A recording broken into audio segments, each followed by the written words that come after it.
काही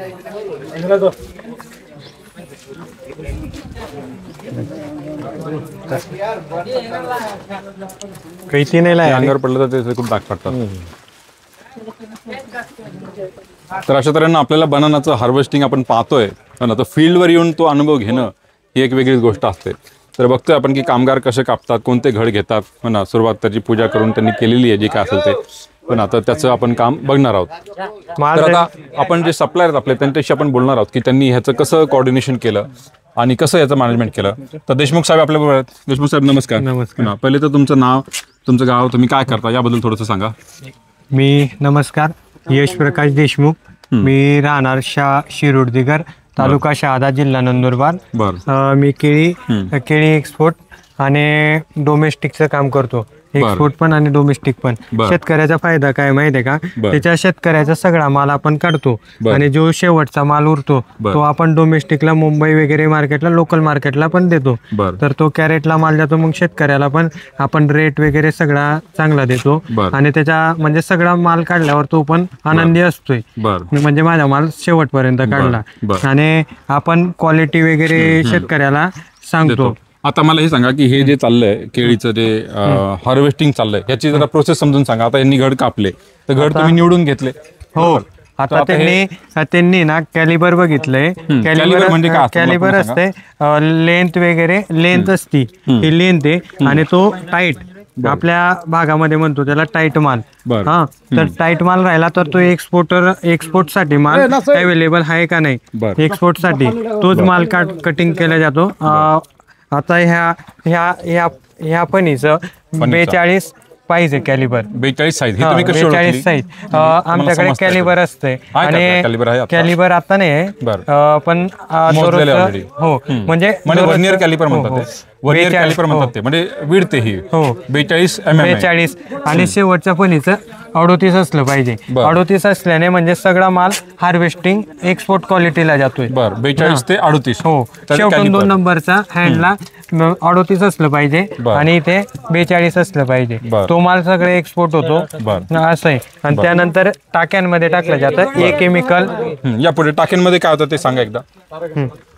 तर टाकीमध्ये काय होतं नेमकं, काय केमिकल आहे, काय केलं आता याच्यात आहे ना तुरटी टाकलेली आहे. तुरटी टाकल्यानंतर सी केमिकल म्हणते त्याला आणि तुरटी आणि नंतर त्या टाकीमध्ये 2 नंबरच्या टाकीत टाकलेलं आहे आपण 22 टिंग. हा, म्हणजे 22 टिंग टाकले की माल आहे ना आपलं हे नाही व्हायला पाहिजे, क्रॅजिंग ब्रुजिंग वगैरे होतो आणि मच्छर वगैरे लागतो. बाकीच्या गोष्टी त्या गोष्टी कव्हर करते ते केमिकल. आता हा मागे आणि आपलं तुरटीने ना क्वालिटी मेंटेन करते. क्वालिटीला थोडीशी धूळ वगैरे बसते तर ते धुतल्या जातं. त्यामुळे ते आपण तुरटी टाकतो आणि त्यानंतर 22 टिंग टाकतो आणि ॲमिस्टॉर टाकतो. ॲमिस्टॉर बुरशीनाशक वगैरे, बुरशी वगैरे लागायला नाही पाहिजे त्यामुळे. आणि याचा कालावधी आहे 1 महिना प्लस टिकू शकतो हा माल. म्हणजे या टाक्यांमधनं गेला की माल व्यवस्थित प्रोसेस केला, त्याचा कॅलिबर व्यवस्थित असेल, व्यवस्थित प्रोसेस केला तर तो 1 महिन्यापेक्षा जास्त टिकतो बेसिकली. या मालाची लेंथ पण चांगली आहे. तर हे आहे, तर बघता तुम्ही हे घड जे आहेत हे सगळे मोजून घेतात. त्याची लेंथ आहे, विड्थ आहे, याची मॅच्युरिटी पण असते है ना, की साधारणतः बनाना जो एक्सपोर्ट होतो साधारणतः 45% मॅच्युअर तो पाहिजे असतो. तर हे सगळं समजून घेऊन, ते प्रोडक्ट समजून घेऊनच आपण त्याचं हार्वेस्टिंग करत असतो. अदरवाईज काय होईल, सगळं सायकल बिघडून जाईल. जास्त मॅच्युअर झालेला बनाना जर घेतला आणि तो जर कंटेनरमध्ये गेला तर तो रस्त्यात टिकून जाईल आणि तो पुढे जाऊन सगळा येलो होईल किंवा काळा पडेल. जर तो राईट मॅच्युरिटीचा आहे तरच तो त्या ट्रान्झिट टाईममध्ये, इथून ते इराण चलेक्स आपण पाठवतोय साधारणतः 12 ते 15 दिवसाचं ट्रान्झिट टाईम आहे. तिथून पुढे मार्केटमध्ये लोडिंग अनलोडिंग आहे. म्हणजे कमीत कमी तो 15 ते 20 दिवस तरी चांगला राहायला पाहिजे ना. तर हे जे शेल्फ लाईफची काळजी घेण्याचं काम आहे, हे ज्याला प्रोडक्ट समजेल त्याला ते जमू शकतं. आणि हे खूप मोठं एक यशामागचं म्हणतो ना आपण किल्ली आहे की ज्याला प्रोडक्ट समजतो तो त्या प्रोडक्टच्या ट्रेडमध्ये यशस्वी होतो. बाकी गोष्टी तर सगळे करू शकतात पण प्रोडक्ट समजणं हे अतिशय महत्त्वाचं आहे. तर या तऱ्हेनं ज्या लोकांना आपल्या एक्सपोर्ट इम्पोर्ट बिझनेस व्यवसायामध्ये यायचं आहे, आपापल्या प्रोडक्टचे मास्टर बना. त्याचं डिटेलमध्ये त्याचं हार्वेस्टिंग कसं करतात, त्याचं फार्मिंग कसं करतात, हार्वेस्टिंग कसं करतात, त्याचं क्लिनिंग कसं करतात, प्रोसेसिंग कसं करतात, त्याची क्वालिटी स्पेसिफिकेशन कसे मेजर करतात, ह्या सगळ्या गोष्टी समजून घेणं अत्यंत आवश्यक आहे. पण आता पुढे बघूयात आपण. आता त्यानंतर या एक नंबरच्या टाकीतनं माल जातो, त्यानंतर सिलेक्टर असतोय. सिलेक्टर आता सिलेक्शन करणार कोणता माल चालतोय. तो सिलेक्ट केल्यानंतर पूर्ण क्राऊन वगैरे घेतो आणि त्या मालामध्ये काय अजून कोणतं केळ वगैरे खराब आहे तर ते बाहेर काढतो, वेस्टेज मध्ये टाकतो. वेस्टेज आहे. आणि त्यानंतर 2 नंबरच्या टाकीमध्ये येतो माल. ही 2 नंबरची टाकी आहे. हो बर. 2 नंबरच्या टाकीत आल्यानंतर काटावाला करतो की वेट वगैरे. बरं, इथे वेट झाला आता, म्हणजे हा माल क्लीन झाला, आता इथे वेट आला. आता इथे वेट म्हणजे आता पर बॉक्सचं किंवा घाडाचं वेट केलं तर कसं केलं तर हे मला सांगा. म्हणजे मला असं वाटतं की यांनी वेट केलं किती 13,200, म्हणजे आता 13,200ची एक लाईन लावणार ते, म्हणजे एका बॉक्सचं नेट वेट आलं 13,200. आणि आता आपण हे बघतो आता की हे जे माल सगळा क्लीन झाला हा आता या बॉक्समध्ये ठेवलेला आहे. आणि इथं वेइंग ब्रिज आहे, इथं वेस्ट स्केल आहे, तर ह्या बॉक्समध्ये ठेवलेला आहे. आणि इथे वेस्ट स्केल आहे, तर इथं बघता तुम्ही तर 13,750 तिथे वेट दिसतंय. तर साधारणतः 13.5 किलो नेट वेट असतं, तर 13,750 दिसतंय.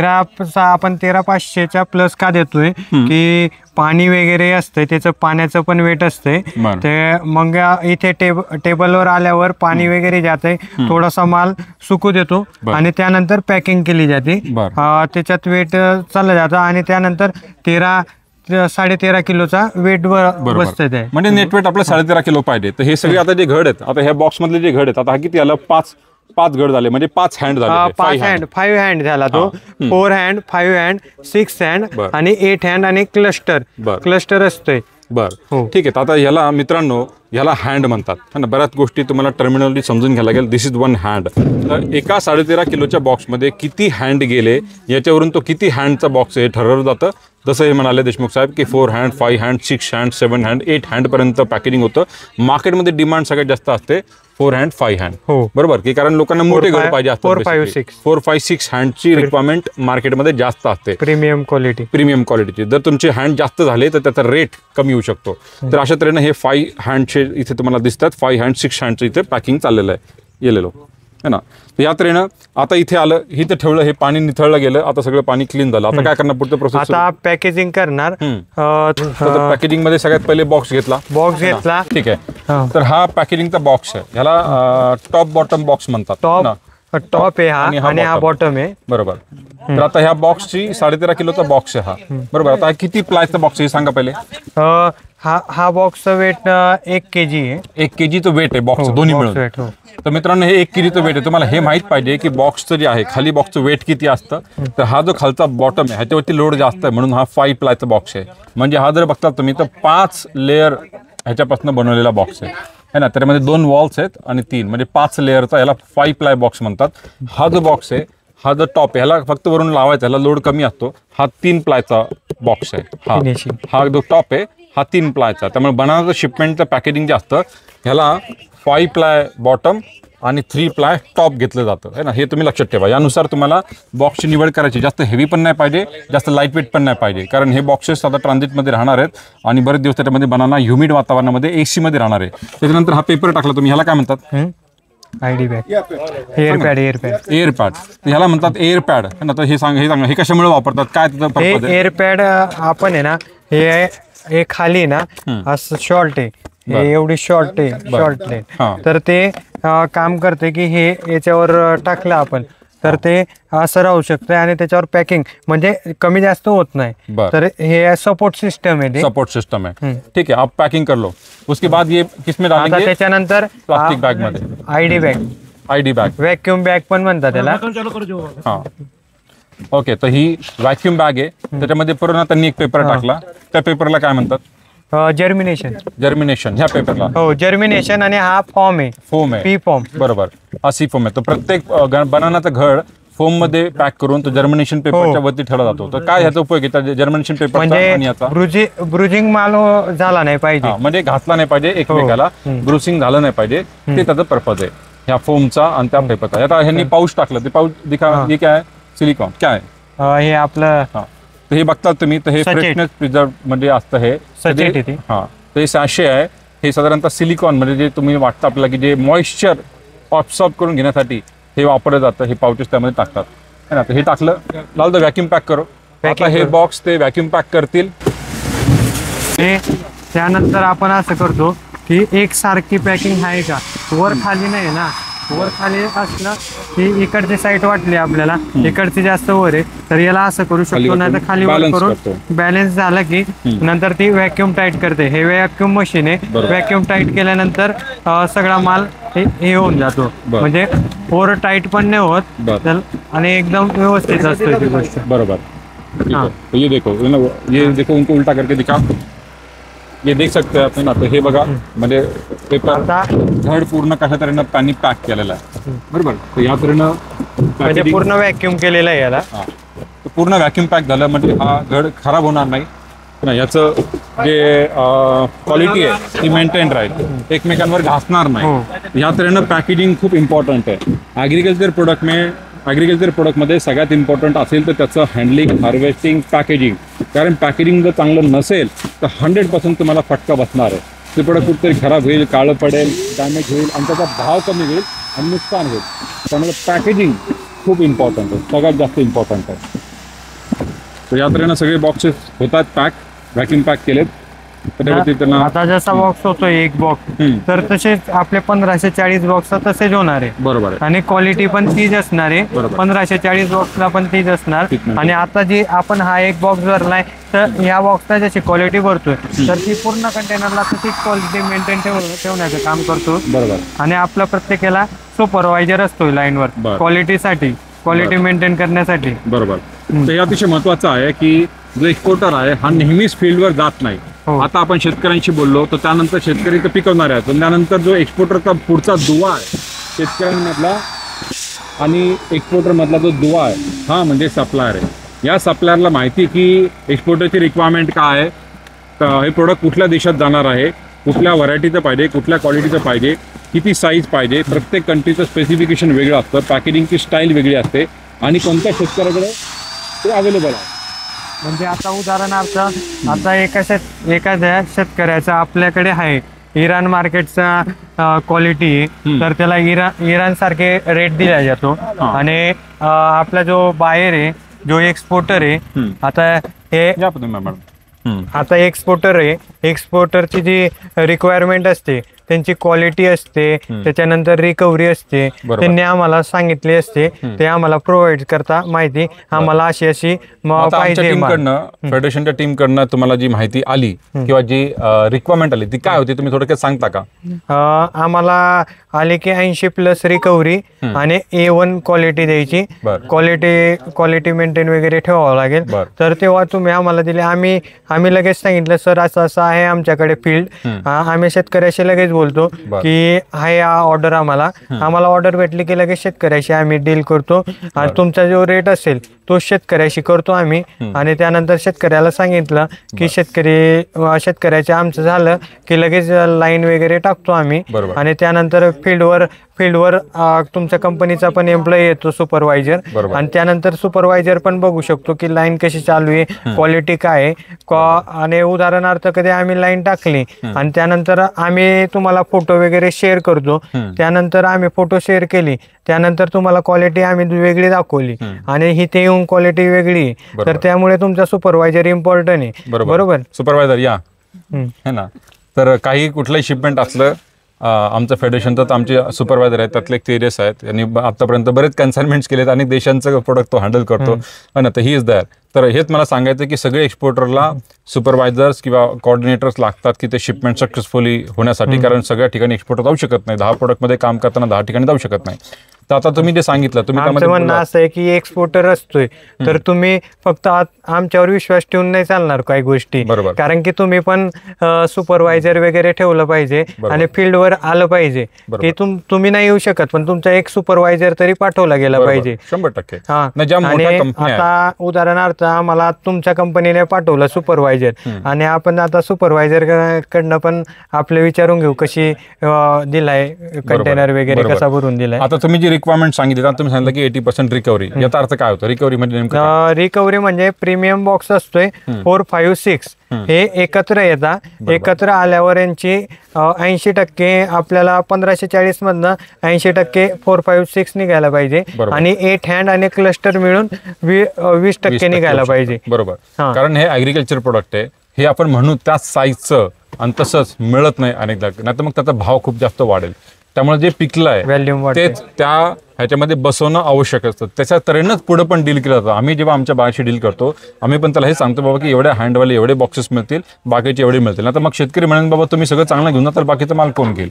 असे चॅलेंजेस खूप येतात. सगळे घड काय सारखे नसतात आणि हे नैसर्गिक प्रोडक्ट आहे, त्यामध्ये कमी जास्त होणार आहे. त्यामुळे नंबर ऑफ पीसेस असतील किंवा बॉक्सचं वजन असेल किंवा नंबर ऑफ हँड्स असतील तर हे सगळे रिक्वायरमेंट स्पेसिफिकेशन निगोशिएट केले जातात आणि त्यानुसारच आपण माल पाठवतो. आता त्यामुळेच आम्ही काय करतो माहितीये का, आता तुम्हाला रिक्वायरमेंट आहे, आमच्याकडे कसं असतंय 10 ते 15 कंपन्या येतात आमच्याकडे रिक्वायरमेंटला. मग शेतकरीकडनं तुम्ही पण माल घेऊ नाही शकत डायरेक्ट. मग आम्ही माल कसा घेतो की आम्ही जे पहिली हार्वेस्टिंग आज केलेली आहे आपण, तर त्याची शेवटची 2 महिन्यापर्यंत आपण हार्वेस्टिंग करतो.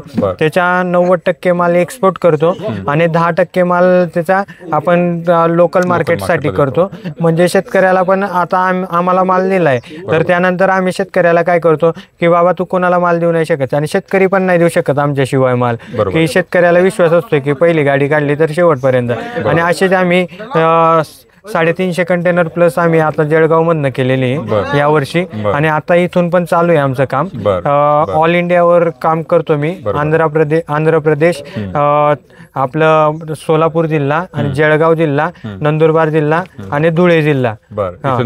हो, बनाना आम्ही इथून एवढ्या याच्यावरनं करतो. पण गोष्ट काय, आम्ही पहिले क्वालिटी बघतो. शेतकऱ्याच्या जेव्हा येण होती बाग, येण चालू होती तेव्हा आम्ही शेतकऱ्याला प्रोव्हाइड करतो की फ्रूट केअर कसं करायचं. फ्रूट केअर शेतकऱ्याला शिकवतो आम्ही आणि त्याच्यानंतर त्यांचा माल आपण एक्सपोर्ट कसा होईल ते पण आपण सल्ला देतो. कारण की ते आपल्याला माल देणार आहे, त्यांना आपण सल्लागार म्हणणं काम करणं गरजेचं आहे. आणि तेव्हा त्यांचा माल एक्सपोर्ट जातो आणि त्यांना पण क्वालिटी वगैरे केली तर त्यांना पण रेट वगैरे चांगला भेटतो. बरोबर, आणि ते आपल्या गोष्टी बाहेरला पण चांगल्या आहे. त्या गोष्टी दोघींसाठी आपण चांगल्या गोष्टी करतो. या गोष्टी अतिशय महत्वाच्या आहेत की जसं मी म्हटलं की हा मधला दुवा आहे.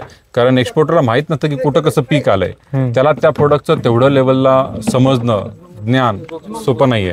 तर जे लोकल व्हेंडर्स आहेत आपल्याकडे, लोकल पार्टनर्स आहेत, हे लागतातच, प्रत्येक प्रोडक्टला लागतात. आपल्याकडे चिलीचा वेगळा व्हेंडर आहे, ऑनियनचा वेगळा आहे, गार्लिकचा वेगळा आहे, जिंजरचा वेगळा आहे, पोमोग्रेनेट वेगळा, बनाना वेगळा. प्रत्येक प्रोडक्टचे मास्टर्स आपल्याकडे सप्लायर फेडरेशनकडे असतात. त्यातले हे एक आहे देशमुख साहेब, हे इथून काम करतात. सोलापूर हा सगळ्यात मोठा बेल्ट आहे बनानाचा, सगळ्यात यशस्वी म्हणता येईल. इथून सगळी केळी बरीचशी निर्यात होते भारताची. इथून महिन्यातून काय कंटेनरचं व्हॉल्यूम असेल इथून एक्सपोर्टचं? 2000 कंटेनर प्लस इथून होतात सगळे कंटेनर. वर्षभरात 2000 पेक्षा जास्त कंटेनर इथून एक्सपोर्ट होतात. तर मला अभिमान आहे की आज आमचं हे पण कंटेनर आहे आणि आणखी स्टुडंट इथून करतात. पण हे एक नवीन सुरुवात, 2001 कंटेनर आज ऍड झालेले आहे, कारण ही नवनिर्मिती आहे फेडरेशन. उदाहरणार्थ मी वर्षातनं 900 प्लस कंटेनर करू शकतोय. तर आपल्या इंडियामधनं माझे 900, तर बाकीचे माझ्यासारखे पण अजून होतकरू असतील, त्यांनी ते पण करू शकता ना. 900 प्लस असेल त्यांचं. कारण की माझं आता 2 वर्षापासून काम चालू केलंय. माझं पण छोटं काम होतं. माझं मी ऍग्रिकल्चर स्टुडंट होतो. ऍग्रिकल्चर झाला, ऍग्रिकॉस्ट आहे मी. त्यानंतर मी बनाना डिपार्टमेंट निवडलं. मी फार्मिंगला काम केलं आधी आणि त्यानंतर फार्मिंगचं सगळं नॉलेज घेतलं.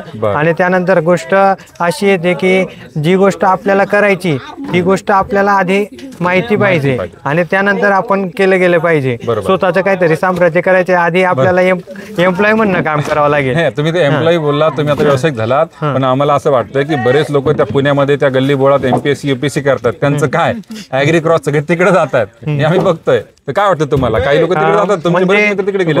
गोष्ट अशी आहे की लोक एका मार्गाकडे जात आहे, आपण वेगळ्या मार्गाकडे जायचं.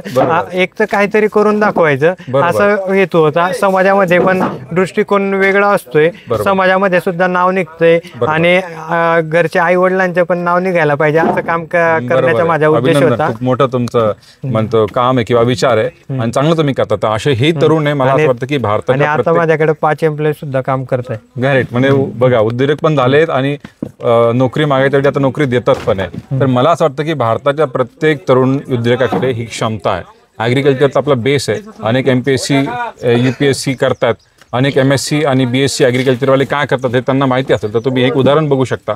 आणि आता मी अहमदनगर राहुरी कृषी विद्यापीठ आहे, इथं पुण्याचं विद्यापीठ आहे, कोकण विद्यापीठ आपल्याकडे आहे, पंजाबराव विद्यापीठ आपल्याकडे आहे. तर इथले अनेक लोक आहेत आपल्याकडे, पण पुढं काय करायचं माहीत नाही. तर मला असं वाटतं की आयात निर्यात क्षेत्र हे खूप मोठं आहे. यामध्ये प्रत्येक प्रोडक्टमध्ये तेवढ्या डिटेलमध्ये काम करण्याची गरज आहे. आणि हे agriculture students are the best to do that. म्हणजे बाकीच्यांपेक्षा ते यांच्याशी कम्पीट नाही करू शकत, कारण यांना टेक्नॉलॉजी समजते, प्रोडक्ट समजतं, सप्लाय चेन समजते, लॉजिस्टिक्स समजतं, यांनी कॉर्पोरेट कंपन्यांशी कामं केलेली आहेत. तर ह्या तऱ्हेनं अशी काम करण्याची अत्यंत आपल्याला गरज आहे. आता इथून जे तुम्ही काम करता, तुम्ही कोणकोणत्या देशासाठी पॅकेजिंग केलेलं आणि त्यामध्ये काय फरक असतो? मी आता या 2 देशांसाठी काम करतोय, इराण आणि इराक. इराणला क्वालिटी बेटर लागते आणि मागणी पण तशी 13.5 किलो पॅकिंग असते इराणची, आणि इराकची 13 किलो पॅकिंग असते. तर इराकला थोडासा लो क्वालिटी पण चालते माल, म्हणजे 19-20 माल चालतोय. पण आपण इराणला जसं भरतोय तसंच इराकला माल भरून देतोय, कारण की त्यांच्या क्वालिटीवर डिपेंड आहे. कारण की आता माझे एक्सपोर्टर आहे तुम्ही, तर तुम्ही माझ्याकडे आली पाहिजे अशीच क्वालिटी आपण भरून देतोय. कारण की एका वन टाइम काम नाही करायचंय, मला लॉंग टाइम काम करायचंय. बरोबर नाही, हेच विजन पाहिजे. छोटं काम कधीच टिकत नाही, मोठं होत नाही. मग दरवर्षी लोक धंदे बदलतात, पण ते लॉंग टर्म विजन ठेवून काम केलं तर नेटवर्क वाढतं, नॉलेज वाढतं, इंडस्ट्री समजते आणि मग तुमची कॉम्पिटिशन हळूहळू कमी होत जाते आणि तुम्ही त्यामध्ये यश मिळू शकता. ह्या विजनच काम केलं पाहिजे. बरोबर. आता हे जे काम तुम्ही केलंय आमच्या टीमसाठी, तर ह्याच्यामध्ये इकॉनॉमिक्स कसं असतं? आता शेतकऱ्याला एक भाव दिला, तो एक्सपोर्टरने डायरेक्ट त्यांना दिला. बरोबर. आता तुम्ही जे काम करता, हार्वेस्टिंग पासनं क्लिनिंग, ग्रेडिंग, सॉर्टिंग, पॅकिंग, आता हे loading, transportation till the pack house. आता पॅक हाऊसमध्ये हे सगळे प्रोडक्ट बनवण्याचे बॉक्सेस जाणार, तिथून प्री कुलिंग होणार, अनलोडिंग कधी होणार. तर तुमचा भाग कुठपासून कुठपर्यंत आहे? आता आमचा भाग म्हणजे फील्ड विजिट करणे. फील्ड विजिट नंतर आम्ही लाईन टाकतो. सेटअप टाकल्यानंतर आमचं हार्वेस्टिंग करायचं, म्हणजे हे फील्डवर आपण टाकी वगैरे टाकायचं सगळं आमचं आहे. हो. त्यानंतर ट्रान्सपोर्ट आहे माझं, लोकल ट्रान्सपोर्ट म्हणजे माझं कोल्ड स्टोरेज पर्यंत माल जातो.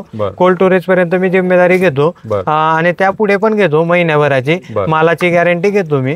त्या मग मालाचं कसं आहे की कधी तिकडे कंटेनर लेट उघडला वगैरे ती जिम्मेदारी नाही, पण कोल्ड स्टोरेज कधी तुमच्याकडे असतंय आणि प्रिकोलिंग प्रॉब्लेम असला तर प्रिकोलिंग प्रॉब्लेमला आम्ही ग्राह्य धरले नाही जात. कारण की आमचा माल वगैरे मध्ये काय फॉल्ट असेल तर आम्ही कोल्ड स्टोरेज पर्यंत आम्ही मॅनेज करतो. आणि ज्या दिवशी तुमचं कंटेनर स्टफिंग असतंय त्या दिवशी पण सॅम्पलिंग होते, त्यानंतर ग्रेडिंग वगैरे घेतल्या जाते, कुलिंग किती झालंय, किती % झालंय, काय झालंय ते सगळं करतो आणि त्यानंतर आम्ही कंटेनर लोडिंग करून तुमच्या ताब्यात देतो. आता ह्याच्यामध्ये काय काय खर्च होता? साधारणतः बॉक्स घेतला, पण बॉक्सचं काय कॉस्टिंग असतं साधारणतः? हो ना, ह्या पेपरचं घेतलं, पॅकेजिंगचं घेतलं, ह्याचं काय कॉस्टिंग असतं? किंवा हे जे सगळं कंटेनरची पॅकिंग सांगू का? साधारणतः सांगा थोडं. आता कंटेनरचं पॅकिंग मटेरियल म्हटलं तर पॅकिंग मटेरियल मध्ये पी फॉर्म, सचेट वगैरे येतं, ID बॅग वगैरे सगळे येते.